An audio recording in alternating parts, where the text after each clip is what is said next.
How to hide Instagram post from one person. So hello guys, welcome back to my YouTube channel. In this quick tutorial, I'll be showing you how you can easily hide Instagram post from one person.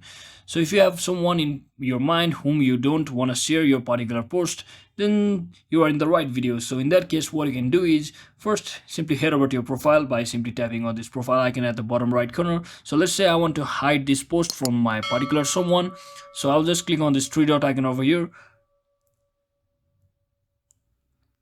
So in that case, what I will do is I'll just head back over here and click on this hamburger icon at the top right corner and just click on it.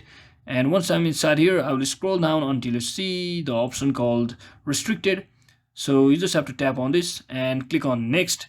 As you can see, it says it limits the interaction from someone without having to block or unfollow them. So it's the best choice for this option over here. So I will just type the person's name just like this, and this should appear over here, and I'll just click on this restrict just like this, and the account should be restricted and they will not be able to view your particular post, and it will be hidden and it will not be shown them from the Instagram. So that was it for today guys. I hope this video was helpful. If it was, don't forget to like and subscribe to the channel. See you on the next one.